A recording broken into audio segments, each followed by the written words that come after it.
राजस्थान माध्यमिक शिक्षा बोर्ड के चेयरमैन, मैं स्वयं, हम सब उसमें शामिल थे। कई ऐसे फैसले सरकार के द्वारा लिए गए हैं जो इस परीक्षा को अच्छे तरीके से पारदर्शिता के साथ में संपन्न कराने के लिए आवश्यक थे। सबसे बड़ा फैसला तो जो माननीय मुख्यमंत्री जी ने बजट घोषणा में लिया था कि कोई भी बेरोजगार व्यक्ति अगर एग्ज़ाम देने जाएगा तो उसको राजस्थान रोडवेज की बसों में फ्री यात्रा करने का उसको अधिकार होगा।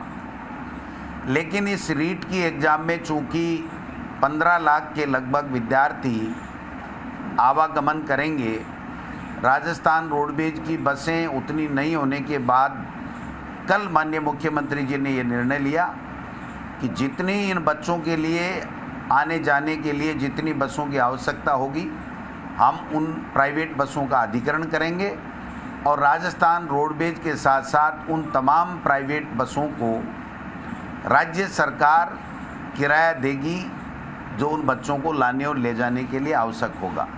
तो एक तो सबसे बड़ा इम्पोर्टेंट निर्णय हमारी सरकार का ये हुआ है कि उन तमाम बच्चों को फ्री में राजस्थान रोडवेज और अधिकृत की हुई प्राइवेट बसों में आने और जाने का एग्ज़ाम के लिए अधिकार होगा।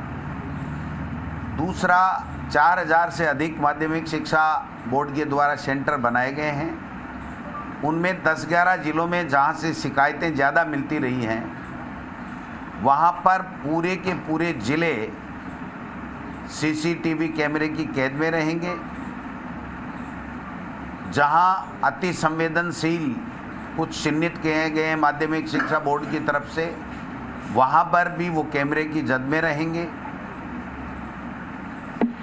तमाम सेंटर के ऊपर जो प्रश्न पत्र जहाँ से थाने से या ट्रेजरी से उठेगा, उससे लेकर के और परीक्षा में जब तक प्रश्न पत्र खुलेगा और वितरित होगा तब तक की वीडियोग्राफी तमाम पूरे प्रदेश में सभी सेंटरों पे कराई जाएगी। एक निर्णय कल ये भी लिया गया कि कोई भी सरकारी अधिकारी कर्मचारी अगर किसी तरीके से नकल कराने में या पेपर आउट करने में या किसी भी तरह की अवांछित गतिविधियों में परीक्षा में रोड़ा डालने में अगर कोई शामिल होगा तो उसको बर्खास्त किया जाएगा। अगर कोई प्राइवेट स्कूल या उसका कार्मिक इसमें बाधा डालते हुए या पेपर आउट करने में या नकल कराने में शामिल पाया गया तो उसकी मान्यता हमेशा हमेशा के लिए वापस ले ली जाएगी।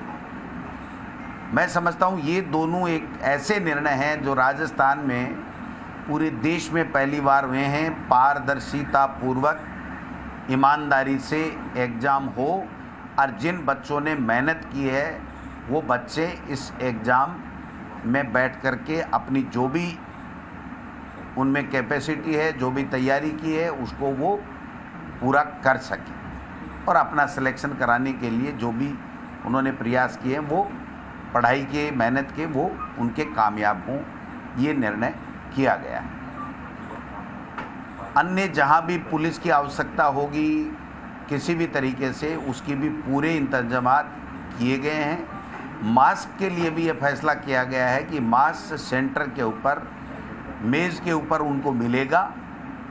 जो मास्क खुद लेकर के जाएगा वो मास्क बाहर उतारना पड़ेगा, क्योंकि इस तरीके के मास्क होते हैं कि उसमें ब्लूटूथ या किसी तरह की कोई ऐसी चिप ले जाए और उससे उसको जो है वो नकल कर ले, तो उसको रोकने के लिए भी ये व्यवस्थाएं की गई हैं। और पहली बार एक कड़ा फैसला किया गया है कि कोई भी अधिकारी कितना भी बड़ा हो, वो जहां पेपर है और जहां से पेपर की सील खुल रही है या पेपर वितरित हो रहे हैं, वहां पर किसी भी तरीके से मोबाइल फ़ोन का, एंड्रॉयड फ़ोन का, जिससे वो पिक्चर ली जा सकती है, उसका प्रयोग नहीं करेगा। इवन कलेक्टर और एसपीज को भी ये कहा गया है कि आप अगर सेंटर का निरीक्षण करते हैं तो आपकी गाड़ी के अंदर ही रहेगा, अंदर परीक्षा केंद्र के अंदर आपका मोबाइल नहीं जाएगा। मैं समझता हूँ ये कई ऐसे निर्णय हैं जो इस राजस्थान में पहली बार माननीय मुख्यमंत्री जी के द्वारा लिए गए हैं। हम सबका प्रयास है कि परीक्षा शांति से हो, सभी लड़के यथास्थान अपने सेंटरों के ऊपर आराम से, जो बसें लगाई हैं सरकार ने, वो वहाँ पर पहुँचे। और एनजीओज और अनेक धार्मिक संगठनों से और अनेक भामाशाहों से माननीय मुख्यमंत्री जी ने भी अपील की है, मैं भी अपील करना चाहूँगा कि उनके रहने के, खाने के, उन बच्चों की व्यवस्था के लिए जो भी यथासंभव सहयोग वो कर सकते हैं, वो सहयोग उनके ठहरने का और खाने पीने का उनको करना चाहिए। और मैं समझता हूँ बहुत से लोग आगे आए हैं और ये व्यवस्था भी वहाँ पर होने जा रही है। तो मैं आपके माध्यम से इतना ही कहना चाहता हूँ कि राजस्थान की सबसे बड़ी एग्ज़ाम है अब तक की, और सबसे व्यवस्थित और पारदर्शिता से ये एग्ज़ाम हो, इसके लिए सरकार और प्रशासन ने पूरी कमर कस रखी है, कोई कोर कसर नहीं छोड़ेंगे। और मैं समझता हूँ कि नोडल एजेंसी इसको बहुत अच्छे तरीके से एग्ज़ाम कराएगी। यही बात कहने के लिए मैंने आपको बुलाया था। सर, इसमें काफ़ी लोगों को भी तकलीफ हो रही है, 2 दिन के लिए लोगों को आने जाने में दिक्कत हो रही है, आम आदमी के लिए, और दुकान वगैरह बंद करना पड़ेगा, इसके बारे में भी काफ़ी, इसके बारे में आप क्या बंद होगा? नेट कितने जिलों में बंद होगा? नेट का कोई फैसला आज की तारीख में नहीं लिया गया है। वो तात्कालिक व्यवस्थाओं के हिसाब से वहाँ के जिला कलेक्टर और एसपी ले सकते हैं। असुविधा तो इतनी बड़ी एग्ज़ाम होती है तो होगी, इसमें कोई दो राय नहीं है, आने जाने वालों को भी होगी। और इसीलिए हमने सबसे अपील की है कि जिसको बहुत ही इमरजेंसी नहीं हो वो यात्रा नहीं करे। लेकिन मार्केट बंद रहेगा। मैं समझता हूँ 26 सितंबर को क्या है, संडे है, तो वैसे भी संडे को मार्केट ऑफ होते हैं। फिर भी हमारा ये प्रयास रहेगा, सरकार का ये प्रयास रहेगा कि किसी भी व्यक्ति को आवागमन में या किसी को व्यवसायी को कोई तरह की असुविधा नहीं हो, क्योंकि वो तो सेंटर में, स्कूल में जाएंगे, जहाँ ठहरना होगा वहाँ ठहरेंगे, चाय पानी नाश्ता खाना जो भी करेंगे, उसके बाद में वो लोग बाग चले जाएंगे। हमने कहीं मार्केट बंद रहने की कोई बात हमारे द्वारा नहीं कही गई है, और कोई दूसरे संसाधन बंद हो जाएंगे ऐसा भी नहीं किया गया है।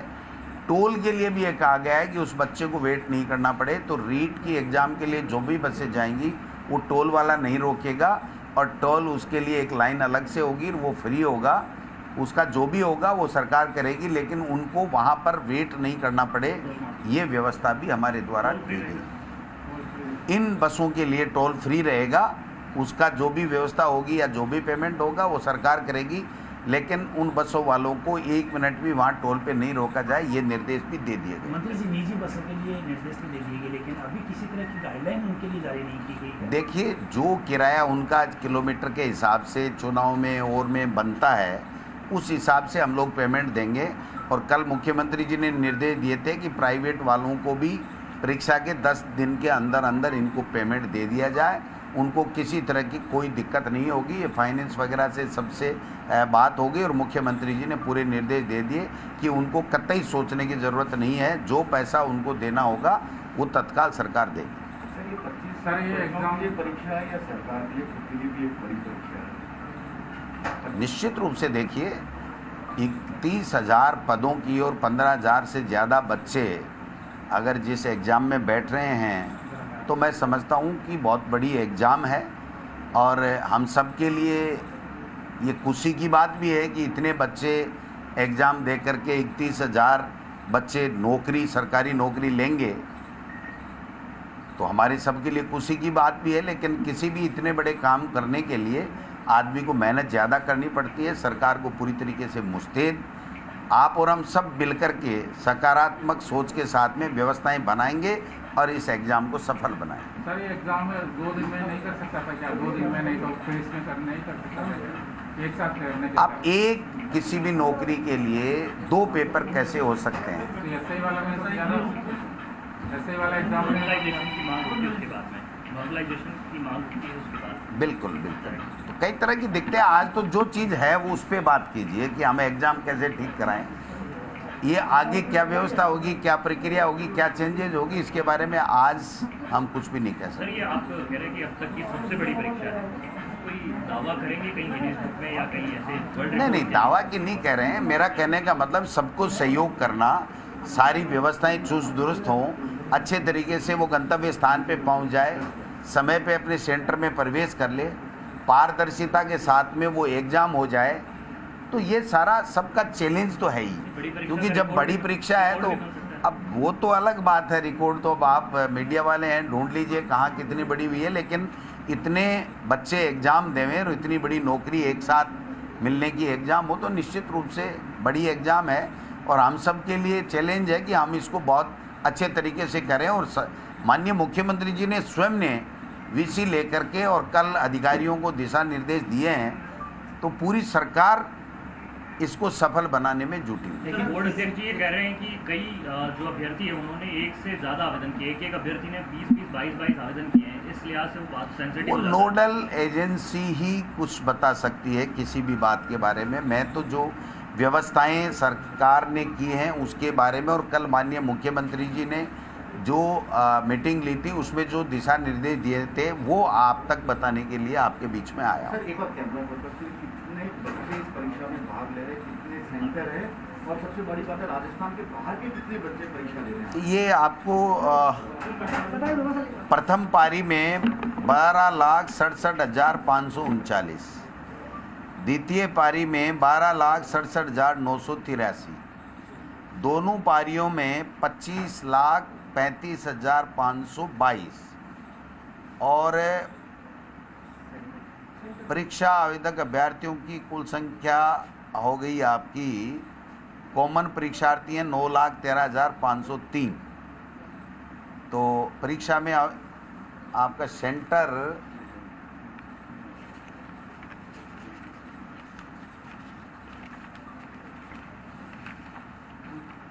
तीन 3,993 परीक्षा केंद्र है। मंत्री जी, लेकिन इसकी सफलता तब कही जा सकती है जब सभी 31,000 पदों पर इनको शिक्षकों को नियुक्ति दी जाएगी।